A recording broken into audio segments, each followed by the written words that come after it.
When he was deprived of the succession to the States of Parma, and his name had been taken away from him, it became necessary to provide for his present and future position.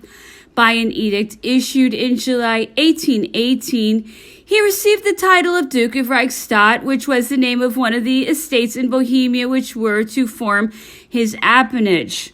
The same edict settled his armorial bearings and gave him precedence immediately after the princes of the Austrian imperial family. Another deed had 6 months previously conferred upon him the property of Bavaro-Palatinate fiefs in Bohemia with reversion to the crown of Austria in default of male issue. He was only to enjoy the revenues of these estates on reaching his majority or on his mother's death, this princess being obliged to provide for her son's maintenance as long as the duchies of Parma, Piacenza, and Guastella remained in her possession. The poor child never came to the enjoyment of this estate, for death awaited him at his majority. Thus the Emperor of Austria, although he was very fond of his grandson, gave him nothing. Marie Louise provided largely for her son's expenses and the cost of his education. Count Dietrichstein was the Emperor Francis's consent appointed his tutor. His masters were learned and distinguished men who gave to his precocious intelligence the development to which it was prone. Count Dietrichstein, who came to Nice for the sake of his health during the winter of the years 1831-1832, frequently conversed with General Bertrand's daughter about Napoleon's son. The gist of his remarks was that the young prince was tall and well-made, that he resembled both his father and his mother, that he had not the simplicity and the good nature which are the basis of the character of the Austrian archdukes, but that he had a great distinction and dignity in his manners, that a touch of melancholy and a habit of meditation had left their impression on his features, that he was well informed and had a taste for serious studies and for the military state, that he had retained a recollection of France, although he had left it in his early childhood, and that he took pleasure in seeing French people, which revealed itself by the animated attention with which he looked at them and tried to recognize them. It does not befit me, added Count Dietrichstein, to boast of a young man whose education I directed, but I may say that my efforts were seconded by the very best natural dispositions, and that the Duke of Reichstadt is a man. 6 months later, this young prince was no more.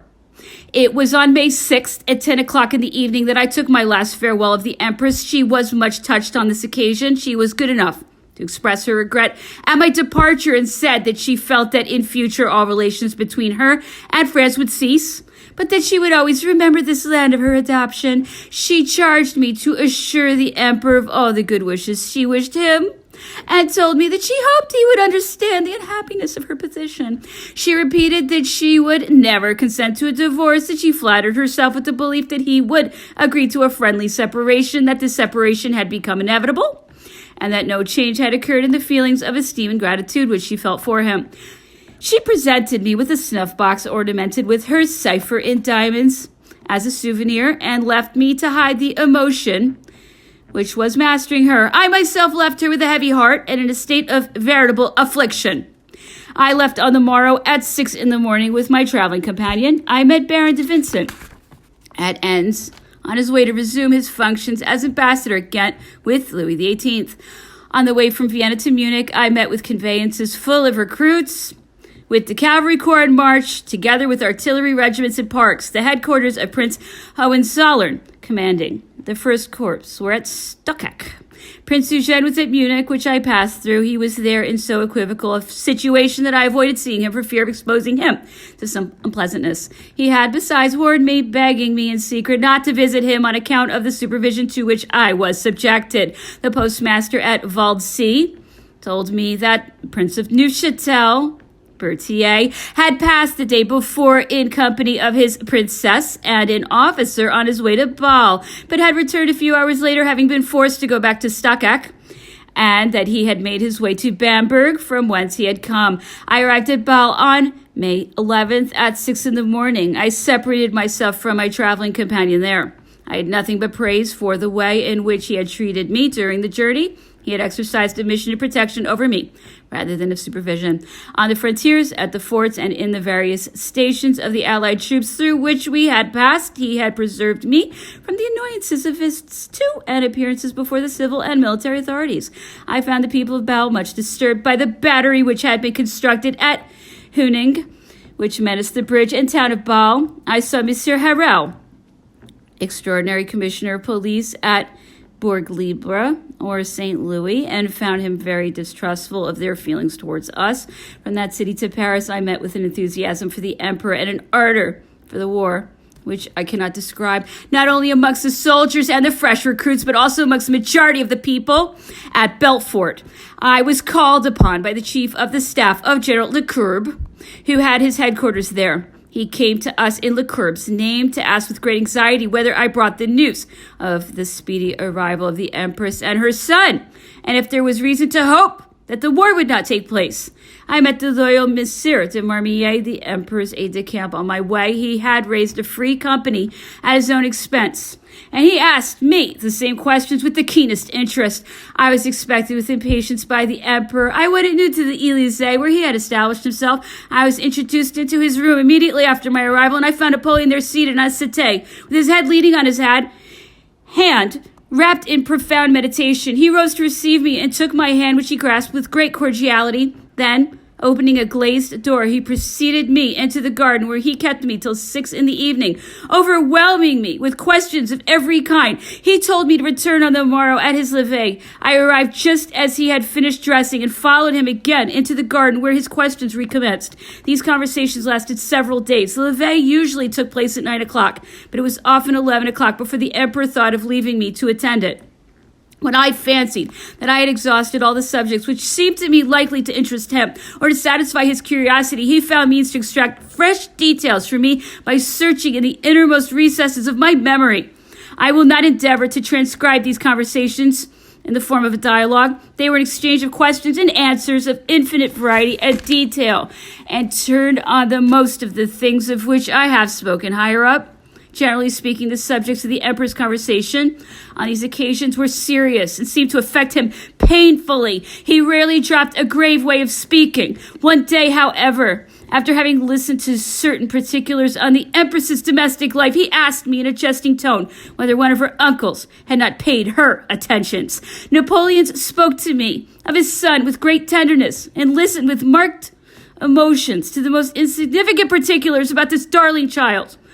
All that he said about the Empress was full of respect and consideration for her. He pitied her for the trials to which she had been exposed, anticipated whatever I had to say in her favor, and expressed no doubt that her feelings for France and for herself had been forced. He ordered me to write to her so that the weak thread which still connected Marie Louise with France might not be severed. I informed the emperor of the order given me by the Emperor of Austria to delay my departure until I had been summoned by Prince Metternich. I told him of the strong reasons which I had for thinking that the object of this audience, although I had not been told so, but which I could suspect from certain half-confidences, was a pacific one if subsequent events should bring the Austrian cabinet to make an overture to the French government.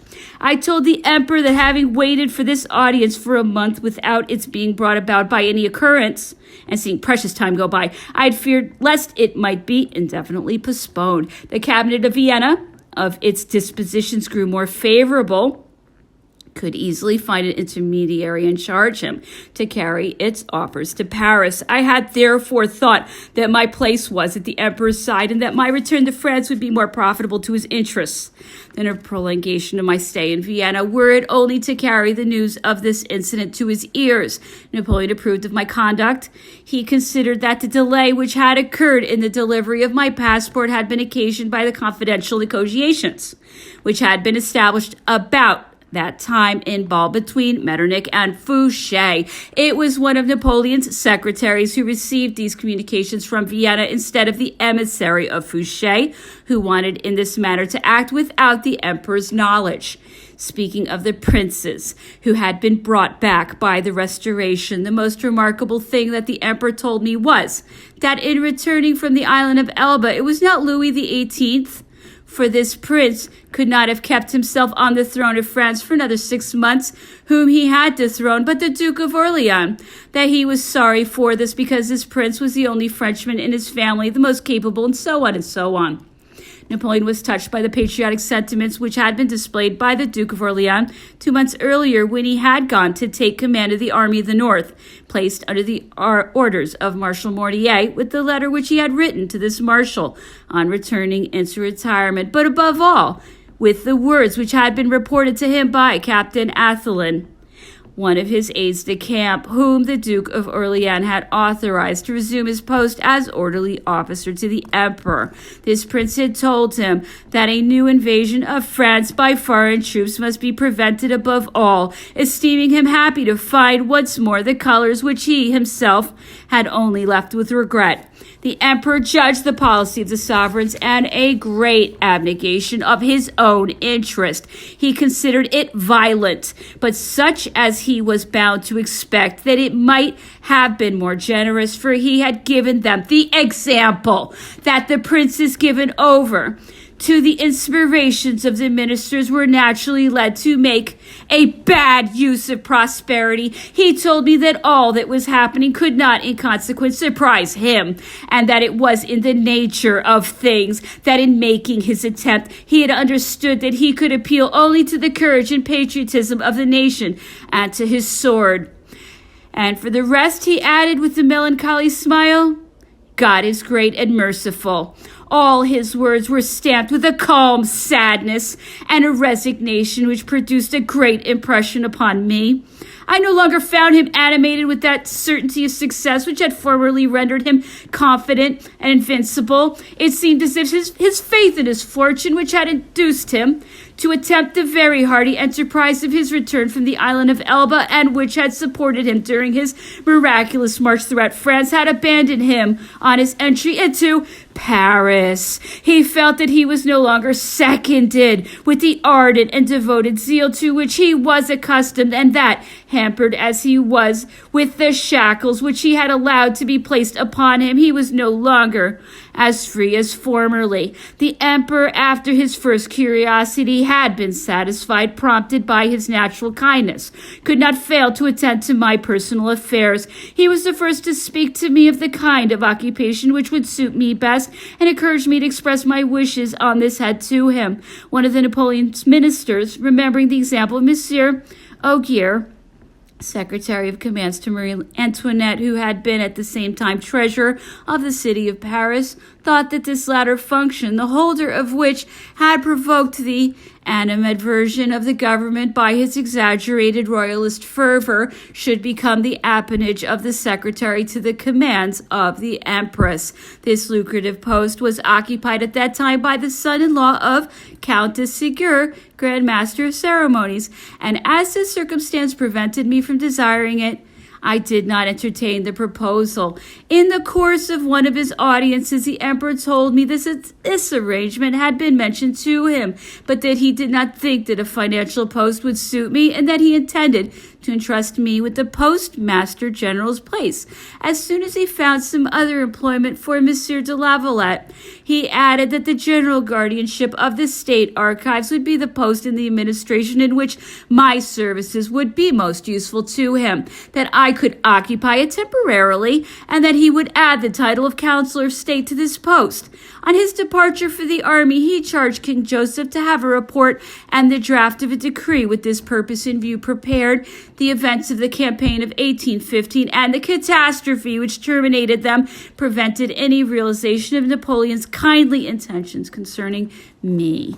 I learned in Paris that Monsieur de Talleyrand on April 2nd, 1814, in the midst of the cares which were caused to him by the enterprise of which he was the pivot, and which ended in the emperor's overthrow, and in spite of the multifarious obligations imposed upon him by the necessity of ensuring the success of all his intrigues, had thought of removing from the state archives all papers which were of a nature to compromise him. On the day after the Emperor Alexander's arrival at the mansion in the Rue Saint Florentin, Monsieur de Talleyrand had charged 2 persons on whom he relied to go and explore the archives of the Louvre, and on some pretext or other to examine the cases or boxes containing letters, notes, or reports emanating from himself or addressed to him concerning the trial of the Duc d'Enghien and affairs in Spain, as well as the documents which might cast a light on the abuses of confidence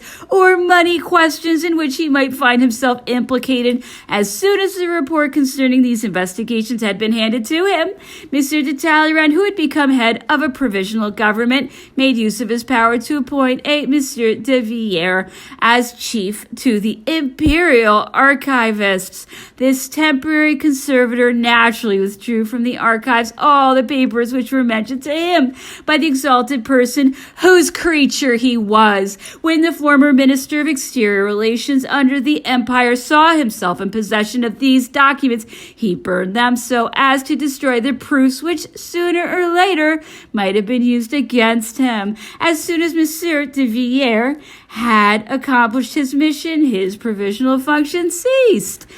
The desire to know whether the return of the Empress and her son could be hoped for was general. So great was the anxiety on this point that all the persons with whom I came into contact overwhelmed me with questions. Fouché, in his capacity as a policeman, was the most inquisitorial. He wanted to know what had happened in Vienna during the last year. He urged me to come and see him. I had no inclination to do so because this minister had always inspired me with an invincible dislike. I told the Emperor of the way in which he had pressed me to come, and he advised me to see him, but to listen to him rather than to tell him anything. I went to his house, and after his first questions, he said to the Emperor, speaking with his usual assurance, "Well, there it is.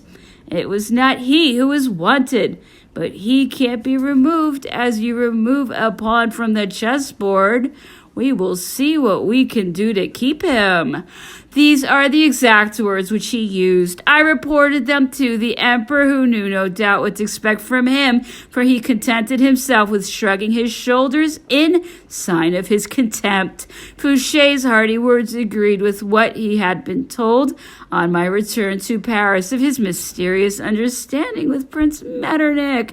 Since the Emperor's return from the island of Elba, communications had been exchanged through a secret agent with a view to concerning the Emperor's dethronement in favor of his son. I was surprised that Napoleon, after the discovery of treachery so flagrant, should have kept Fouché at the Ministry of Police. I learned in my conversations with the Emperor that he had been informed by the Duc de Vicence Caulaincourt of this new intrigue on Fouché's part, and that he was acquainted with his previous intrigues as well as with the mission which he had given to Monsieur de Montron behind his back at the same time when the latter was sent to Vienna with dispatches from the Duc de Vicence. It was only later that I learned, and Monsieur de Strasser himself confirmed this, that a communication of the same nature had been addressed to the Emperor by his intermediary, simultaneous with the dispatch of Monsieur Werner to Bâle. A fortnight after my return to Paris, I was present as a simple spectator at the ceremony of the Champ de Mai, during which the acceptance of the additional act to the Constitution of the Empire was proclaimed. On this occasion, Napoleon presented the Paris National Guard and the Imperial Guard with eagles. The deputations of the army received their eagles 3 days later in the Great Gallery of the Louvre. The additional act was greatly criticized, and yet this act contained more liberal dispositions than the charter which was granted by Louis XVIII. I, for my part, regretted this isolated act which opened the door to all kinds of polemics and passionate discussions at a time when it was the first need of France and of the Emperor to face the enemy. It would have been, we consider, better to have postponed to quieter times the elaboration of a new constitution for the situation in which the French nation found itself in the spring of 1815, lent itself more than ever to a continuation of the dictatorship, and the danger which was menacing the country at this time made everybody feel its necessity. These reflections, considering the additional act, give me the opportunity of mentioning in what terms Madame de Staël expressed her approval of it. These are the very words which Napoleon's persevering enemy wrote to King Joseph from Capet. The additional clauses are all that France needs, nothing but what she needs, and not more than what she needs. Your brother's return is prodigious and surpasses anything that one could have imagined. I commend my son to you.